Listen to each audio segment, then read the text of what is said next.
So ఈ positions topic కోసం మన HTML డాక్యుమెంట్లో నేను ఒక డివ్ తీసుకొని ఈ డివ్ లోపల ఒక 2 బాక్సెస్ తయారు చేస్తాను.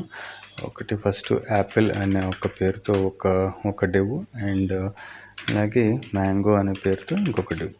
సో ఇప్పుడు మనకి ఒక 2 డివ్స్ ఉన్నాయి. నేను CSSలోకి వెళ్ళి ఫస్ట్ ఆఫ్ ఆల్ మీకు బాడీ ప్రాపర్టీ అంటే ఇది మన బాడీ కదా, ఈ బాడీకి కూడా మనం బార్డర్ అండ్ మార్జిన్స్ అవి ఎలా ఇవ్వచ్చో కూడా చూపిస్తాను. సో డైరెక్ట్గా బాడీ అనే ఎలిమెంట్ తీసుకొని దీనికి మార్జిన్ 0, ప్యాడింగ్ 0, అంటే ఇది విడ్త్ అండ్ హైట్ మన ఫ్రేమ్ లేఅవుట్ ప్రకారం ఉంటుంది. ఈ మార్జిన్ అండ్ ప్యాడింగ్ ఇస్తే ఇలాగా. And border box sizing border box ఇద్దాం. ఓకే, సో ఇప్పుడు దీనికి ఒక బార్డర్ ఇచ్చి నేను చేస్తాను అంటే క్లియర్గా కనిపించడం కోసం ఒక 10 పిక్సెల్ సాలిడ్ రెడ్ అనే కలర్ తీసుకొని ఒక బార్డర్ ఇచ్చాను. సో ఇప్పుడు వెళ్ళి మన డాక్యుమెంట్కి వెళ్ళి రిఫ్రెష్ చేస్తే చూడండి ఈ బార్డర్ అనేది ఫామ్ అయింది, కానీ మొత్తం లేఅవుట్కి అయితే ఫామ్ అవ్వలేదు. ఎందుకు అంటే మనం హైట్ అండ్ విడ్త్ ఇవ్వలేదు కాబట్టి. దీనికి బాడీకి కూడా పని చేద్దాం, హైట్ అండ్ విడ్త్ డిఫైన్ చేద్దాం. విడ్త్ 100% అండ్ హైట్ వచ్చి 100 VH అంటే వర్టికల్ హైట్. ఓకే, ఇలా హైట్ 100 VH ఇస్తే ఇప్పుడు చూడండి మొత్తం మన డాక్యుమెంట్ మొత్తానికి ఒక బార్డర్ అనేది ఫామ్ అయింది. సో ఇప్పుడు ఇది బాడీ. ఓకే, ఇప్పుడు నేను ఏం చేస్తానంటే మనకి యాపిల్ అండ్ మ్యాంగో 2 డివ్స్ ఉన్నాయి కదా, ఈ ఒక్కొక్క డివ్కి కూడా ఒక్కొక్క స్టైలింగ్ ఇస్తాను. జస్ట్ సెకండ్, కోడ్ స్ప్లిట్ చేసి ఈ యాపిల్ తీసుకొని ఈ యాపిల్కి ఒక విడ్త్ వచ్చి ఒక 200 పిక్సెల్ ఇద్దాం అండ్ హైట్ కూడా ఒక 200 pixel. Okay, and background colour ఇద్దాం. బ్యాక్గ్రౌండ్ కలర్ వచ్చి మెరూన్ ఇద్దాం. Okay, maroon. అండ్ అలాగే మన మ్యాంగో కూడా మ్యాంగోకి colour with 200 pixel, height 200 pixel. Colour వచ్చి కొంచెం క్లియర్గా కనిపించడం కోసం ఆరెంజ్ ఇద్దాం. Okay, orange red. Okay, so ఇప్పుడు మన డాక్యుమెంట్లో చూడండి మనకి 2 డివ్స్ ఉన్నాయి. ఒకటి మెరూన్ కలర్, ఇంకోటి ఆరెంజ్ కలర్. ఇప్పుడు ఈ రెండింటిని కూడా ఒక లైన్లోకి తీసుకొద్దామా. దానికోసం నేను ఏం చేస్తానంటే ఈ డివ్ కూడా ఒక పేరు పెట్టి లైక్ క్లాస్ అని రాసి ఫ్రూట్స్ అని దీనికి ఒక పేరు పెట్టి ఈ లోపల ఒక 2 డివ్స్ మనకు ఫామ్ చేసుకున్నాం. ఇప్పుడు ఈ ఫ్రూట్స్కి కూడా ఒక బార్డర్ ఇద్దాం. Fruits border 1 pixel solid black ఇచ్చాడు. ఓకే, సేవ్ చేసి ఇప్పుడు యాపిల్కి డిస్ప్లే ప్రాపర్టీకి ఇన్లైన్ బ్లాక్ ఇద్దాం. సో మనకి ఈ రెండు డివ్స్ కూడా పక్కన కనిపిస్తాయి.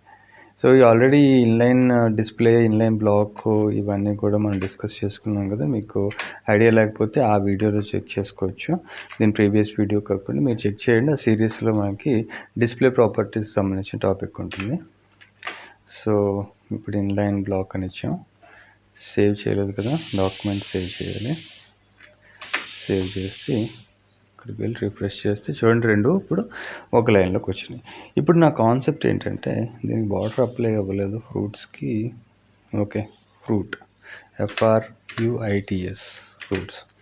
ఇప్పుడు చూడండి ఒక డివ్ ఉంది, దానికి ఒక బ్లాక్ బార్డర్ ఉంది. ఈ బార్డర్ లోపల మనకి 2 ఎలిమెంట్స్ ఉన్నాయి. ఒకటి మెరూన్ కలర్లో ఉంది, ఇంకొకటి ఆరెంజ్ కలర్లో ఉంది. ఇప్పుడు నా పాయింట్ ఏంటి అంటే నేను ఈ ఎంటైర్ డివ్ని కొంచెం మార్జిన్ ఇచ్చి దాన్ని 4 వైపుల నుంచి ఒక 400 పిక్సెల్ మార్జిన్ ఇస్తాను. Okay, margin 100 pixel. ఎప్పుడైతే మార్జిన్ అన్ని అప్లై చేశానో మొత్తం 4 దిక్కులకి అప్లై అవుతుంది. చూసారా ఇలా ఉంది. సో ఇక్కడ నా పాయింట్ అలా ఏంటి అంటే నేను ఈ మెరూన్ కలర్ డివ్ ఉంది కదా, దాన్ని ఈ ఆరెంజ్ డివ్ పక్కకు తీసుకురావాలనుకుంటున్నాను. సో అది ఎలా? ఫర్ ఎగ్జాంపుల్ మెరూన్ అనే డివ్ ఉంది కదా, యాపిల్ అనేది మెరూన్ కలర్లో ఉంది కదా, దీని దగ్గరికి వెళ్ళిపోయి డైరెక్ట్గా నేను మార్జిన్ మార్జిన్ ఇచ్చి పోనీ మార్జిన్ లెఫ్ట్ ఇద్దాం. ఓకే, మార్జిన్ లెఫ్ట్ అనే ప్రాపర్టీ తీసుకొని ఒక 300 పిక్సెల్ కాదు, ఒక 500 పిక్సెల్ ఇచ్చాను అనుకోండి. అంటే మనం ఎక్స్పెక్ట్ చేస్తే ఏమవ్వాలి, ఇది ఇక్కడికి రావాలి, ఈ మెరూన్. సో రిఫ్రెష్ చేసి చూడండి, చూసారా, ఇది ఏమవుతుందంటే పక్కకు రాకపోగా ఈ ఆరెంజ్ దాన్ని కూడా పక్కకు తీసుకెళ్ళిపోయింది. ఇది ఉన్న ప్లేస్ నుంచి 500 పిక్సెల్ లెఫ్ట్కి మూవ్, అంటే రైట్కి మూవ్ అయింది. లెఫ్ట్కి 500 పిక్సెల్ డిస్టెన్స్ తీసుకొని రైట్కి మూవ్ అయిపోయింది. ఇది మూవ్ అవటమే కాకుండా దీని పక్కదాన్ని కూడా తీసుకెళ్ళిపోయింది అనమాట. సో నాకు అలా కాదు, ఇది ఆరెంజ్ అనేది మూవ్ అవ్వకూడదు, ఓన్లీ మెరూన్ అన్నదే మూవ్ అవ్వాలి. అది ఎలాగా అంటే ఇప్పుడు ఈ పొజిషన్ ప్రాపర్టీస్ అనేవి మనకి హెల్ప్ అవుతాయి. చూడండి, ఇప్పుడు పొజిషన్ రిలేటివ్ ఇచ్చారు. రిలేటివ్ ఇచ్చిన తర్వాత నాకు ఈ హెల్పర్ ప్రాపర్టీస్ నేను ఇప్పుడు యూస్ చేసుకోవచ్చు. అంటే నేను ఆల్రెడీ చెప్పాను కదా, ఈ helper properties top, right, bottom, left, ఈ హెల్పర్ ప్రాపర్టీస్ మనకి ఇక్కడ హెల్ప్ అవుతాయి. టాప్ ఏం చేస్తాను, టాప్ కాదు లెఫ్ట్ ఏం చేస్తానంటే నేను లెఫ్ట్ ఒక 400 పిక్సెల్ ఇచ్చారు. ఎందుకంటే మనం ఆల్రెడీ ఈ మ్యాంగోకి చూడండి విడ్త్ అనేది 200 పిక్సెల్ ఉంది. ఈ 200 పిక్సెల్ దాటి పక్కకి వెళ్ళాలి, ఎందుకంటే ఇది ఒక 200 పిక్సెల్ విడ్త్ ఉంది, ఇది కూడా ఒక 200 పిక్సెల్ విడ్త్ ఉంది కదా, ఈ రెండు కలిపి 400 పిక్సెల్. అందుకని నేను లెఫ్ట్ నుంచి 400 పిక్సెల్ డిస్టెన్స్ తీసుకొని పక్కకి వెళ్ళమని చెప్పాను. ఇప్పుడు దీని అవుట్పుట్ చూడండి ఎలా ఉంటుందో. చూడండి, ఇది ఎగ్జాక్ట్గా ఆరెంజ్ పక్కకు వెళ్ళిపోయింది. ఓకే, నాకు ఇక్కడ కావాలి కదా. ఓకే, ఏం చేస్తానంటే ఈ మార్జిన్ అనేది తీసేస్తాను, మార్జిన్ లెఫ్ట్ అనేది తీసేస్తాను. తీసేసి సేవ్ చేసి ఇప్పుడు చూడండి, కరెక్ట్గా మనకి ఎక్కడి నుంచి ఎక్కడి వరకు కావాలో ఇది పొజిషన్ అనే ప్రాపర్టీ వాడుతూ మనం ఈ డైరెక్షన్స్ ఇచ్చి డిఫైన్ చేసుకోవచ్చు. అలాగే ఇప్పుడు నాకు ఇది టాప్ నుంచి కూడా ఒక 100 పిక్సెల్ కింద కావాలనుకోండి, లేకపోతే 200 పిక్సెల్ కింద కావాలనుకోండి, నేను సింపుల్గా టాప్ అని రాసి, ఇక్కడ సెమీకాలన్ పెట్టలేదు, ఓకే, ఇక్కడ టాప్ అని రాసి సింపుల్గా నేను ఒక 200 పిక్సెల్ టాప్ నుంచి క్యాప్ తీసుకుంటాను. సేవ్ చేస్తే చూడండి, టాప్ నుంచి ఒక 200 పిక్సెల్. ఇది ఎక్కడి నుంచి స్టార్ట్ అయింది, ఇక్కడి నుంచి స్టార్ట్ అయింది. ఎందుకు, ఇది ఫ్రూట్స్ అనేది దీని పేరెంట్ కాబట్టి. ఓకే, ఈ ఫ్రూట్స్ అనేది దీని పేరెంట్ కాబట్టి ఈ ఫ్రూట్స్ నుంచి తీసుకొని 200 పిక్సెల్ కిందకి దిగింది. ఒకవేళ ఈ ఫ్రూట్స్ అనేది లేదనుకోండి, ఫర్ ఎగ్జాంపుల్ ఈ ఫ్రూట్స్ అనే డివ్ తీసేస్తాను. తీసేసి సేవ్ చేసి చూడండి, ఇప్పుడు ఏమవుతుందో చూడండి, ఇది పైకి వెళ్ళిపోయి ఇది ఈ బాడీ నుంచి 200 పిక్సెల్ కిందకి దిగింది. ఓకే, సో ఇదనమాట, ఇది పేరెంట్ ఎలిమెంట్ అవుతుంది.